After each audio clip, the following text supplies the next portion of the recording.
What's going on, everyone? So, we have year 2 of the Phoenix Suns and their new big three. Devin Booker, Bradley Beal, Kevin Durant. And last season, they were very disappointing. Had their struggles all season long. Dealt with injuries. Devin Booker dealt with some injuries. Bradley Beal dealt with some injuries. And they ended up getting swept in the first round of the playoffs. Not what people expected. I had no faith in the Phoenix Suns. I mean, if you go back and look at the videos that I made after they traded for Bradley Beal and kind of put the team together, I was saying that, hey, I don't think Phoenix is going to be a good basketball team. I think that they have too many conflicting pieces.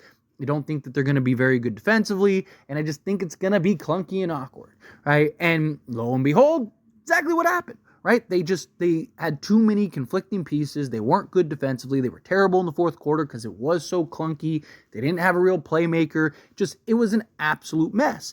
And I still don't really fully buy Phoenix. Now, I do think that they did a better job of rounding out the roster this offseason than they did in last season, but I still have concerns about just the clunkiness of their main three pieces, as well as the lack of defense and physicality, right? And the injury history is probably not going to go anywhere, right? Bradley Beal has not been a model of health. Kevin Durant was the healthiest he had been last year in a while. And he's coming off of playing for the Olympic team and was dealing with injuries at the Olympics. And then Devin Booker, again, has not been a guy that has been a model of health the last few seasons. And once again, played a huge role with the Olympic team. So you have a lot of wear and tear on both of these guys. You have another guy who basically got to rest all offseason, but there's still concerns that he's going to be more injured than both guys that were playing in the Olympics. And I think more likely than not, there's going to be that point where Phoenix goes, we're really going to have to unload guys. We're really going to have to trade guys. Problem is, I don't believe you're going to be able to trade. One guy is literally untradeable. Two guys I definitely think you could trade, in Kevin Durant and Devin Booker, but when do they do that if things go south? Now, if they come out and they figure it out and they're game busters and they're off to the races, then yeah, you got to kind of leave it. But if you start seeing the same struggles that they had last year, the same issues that they had last year, I really do think Phoenix, come the trade deadline, it's probably in their best interest to unload one or two of these guys, right? Like, Bradley Beal, you're stuck with. Not going to get rid of him. Right? Kevin Durant, I think, is the most likely to be traded out of the three. One, Kevin Durant doesn't have a problem going different places, right? Two, again, Bradley Beal, you're not going to be able to trade. Devin Booker is Mr. Sun. Although there were reports in this past offseason that Devin Booker would be open to being moved by Phoenix, that he's not completely against the idea. So maybe it is something with Devin Booker. We'll touch on Devin Booker here in a moment. But I just think given, Kevin Durant and his age and just, again, he's an incredible talent still. But, if you can keep Booker, you're kind of stuck with Beal. You're better off keeping Booker for the long haul and then turning Kevin Durant into pieces. If I'm Phoenix, I'm not looking for picks. I'm looking for talent that can upgrade the roster and be more, just fill bigger needs, right? Particularly perimeter defense and maybe some size, right? If you could do something like that and you trust that Bradley Beal and Devin Booker hopefully can give you enough offensively, put some shooters around them to where maybe you can kind of get away with it. I just think the problem is Phoenix, I just think, is in a rock and a hard place regardless, right? Because again, Kevin Durant is probably the most likely to be traded, but personally, I think it would be Phoenix's best interest to trade Devin Booker. And the reason if I'm Phoenix, I'm trading Devin Booker is because I think, one, you'll just get more of a return for Devin Booker, right? I think teams would be more willing to give up a lot more for Devin Booker than Kevin Durant at this stage of their careers. And I also think Bradley Beal, the problem with Bradley Beal and Devin Booker is they play the same position, and neither is big enough to slide over to the three, and neither is skilled enough as a playmaker to slide over to the point. So, to me, the biggest conflict that the Suns have are Beal and Booker, which is why I was screaming, I don't know why they traded for Beal. It made no sense. You had more than enough offensive firepower and skill in Kevin Durant and Devin Booker. You didn't need a guy in Bradley Beal. You were better off keeping Chris Paul, right? Both guys have injury history. Chris Paul would have been expiring, but Chris Paul is a true playmaker, and when healthy, he's still an excellent talent who you could have had alongside Booker and Kevin Durant. You would have had much more fluidity there. You would have had guys slotted in proper position, and I just think you would have been better overall. I understand that they had to trade Ayton. I would have rather traded Ayton for a more serviceable center, right, rather than Nurk. I understand the idea of Nurk was the hope was like he could be, that big bruising center, but also be a guy that can make plays out of the post, and you kind of operate as like a point center. But you didn't need that if you kept Chris Paul. To me, I think Phoenix made the biggest mistake by trading for Bradley Beal. I think they had a real contender on their hands if they kept Chris Paul, Devin Booker, Kevin Durant, flipped Ayton for just a serviceable, shot blocking, rebounding center, right? Like, go get somebody like that and then go get a depth piece. Go get can you get a 3-and-D guy, right? Like, I would have rather them went and go and do something where they tried to get like Brogdon and like Robert Williams, something like that where, there's the injury concerns, but you could have slot Brogdon behind Chris Paul, gave you some depth, gave you some defense, knocked down the 3-ball, got a guy in Robert Williams that, could have rebound and all that. Like, just an example of two guys that came to mind that I think would have been obtainable, right? That you could have maybe worked something out if you were a little more patient, right? And now just think, if you would have had something like,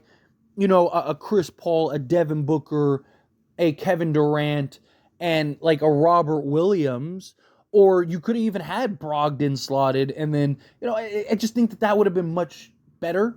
And then, maybe go get a serviceable power forward or something like that, or slot KD at the 4, whatever, right? Like, but now you're stuck. Now you're in, again, a rock and a hard place, and I just think Booker is the best way to go get the things that you need, right? So now you have Tyus Jones at the point, you have Bradley Beal at the 2, you have Kevin Durant at the 3, right? Can you turn Devin Booker into like another serviceable defensive piece or two? Can you turn him into like a legit power forward that can slot alongside Nurk, maybe help add some rim protect, something like that, right? Can you turn Devin Booker into a couple pieces to where now you just have a better roster makeup, to where now you can go and compete and contend, and you hope that Bradley Beal can stay healthy, because Bradley Beal and Kevin Durant would still give you enough offensive firepower to where you could make some noise, right? You could really do some real things. So I think Devin Booker is probably the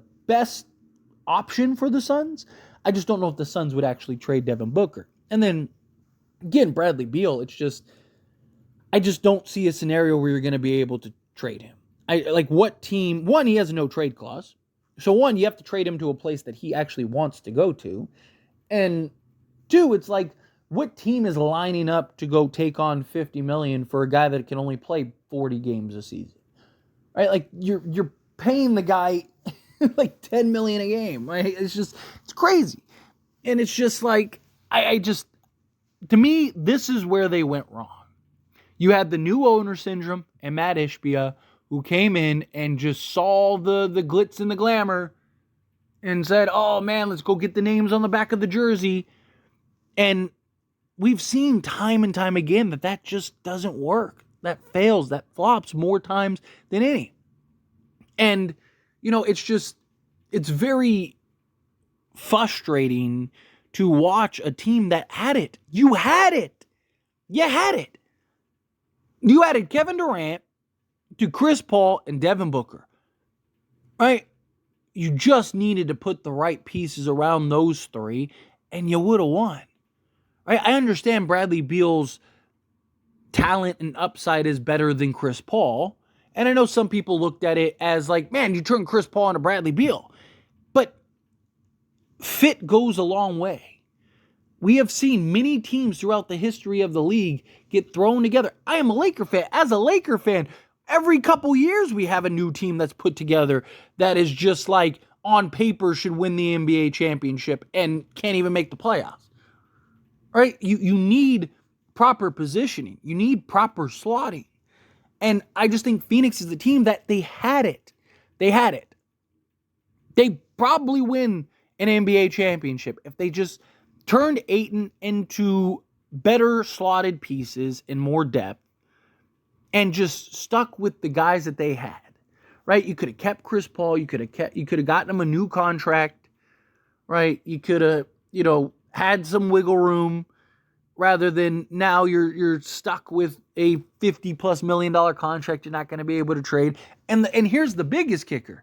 Because I think even if Phoenix is terrible this year, I don't think Matt Ishbia, is he a guy that's just going to say, all right, you know what, I made a mistake, let's correct it? Or is he a guy that's stubborn and goes, no, we need to figure this out. We made this move, let's figure this out. Because you already got rid of the coach, and you get rid of the GM. You just start going down the list, and when the problem is nothing other than your roster. Now, again, Frank Vogel, you wanted to fire him, fine. He wasn't great with this roster, but I don't know how much better Mike Budenholzer is going to be. I don't, because I don't think it's I think that the roster itself just has far too many issues. Far too many issues. Because when you look at the history of big threes that worked, they all played different positions. They all had different skill sets. You look at Boston with Ray Allen, Paul Pierce, KG. All three guys played different positions. All three guys had different skill sets. Wade, Bosch, and LeBron. All played different positions. All had different skill sets. All complemented each other. Right? And even that was a little rocky because Wade and LeBron. Right? But again, they still played different positions naturally. Right? You weren't forcing the issue. Then you look at, Kyrie, Kevin Love, LeBron James. Again, all three guys had different skill sets. All three guys played different positions. All three guys were very gifted in that field. But then you look at a team like Phoenix, and it's you have all three guys that are essentially the same player at different levels. And then, like I mentioned earlier, you have two guys that literally play the exact same position, are nearly the same player, have very similar play styles and skill sets. Neither is big enough to play a 3 or a 4, and neither is skilled enough at the playmaking position to play the point, which is why it was so clunky and awkward, right? Because you had shooting guards trying to be point guards. It's just a mess. But anyway, as always, this is a discussion. Pass a question on you. Let me know your thoughts and opinions down in the comments below. What do you think? How do you feel? What are your thoughts? Do you agree with my points? Do you disagree with my points? Do you think Phoenix is a mess and they're going to have to blow us up at some point? Do you feel a different way? However you feel, whatever your thoughts are, I would love to hear it. So let me know down in the comments below. That being said, if you haven't liked this video, hit that like button. Helps me out a lot. So we enjoy these types of videos, and I truly appreciate it. Not subscribe channel, hit that subscribe button. Turn on the bell notifications. Appreciate y'all. See you in the next one. Thank you.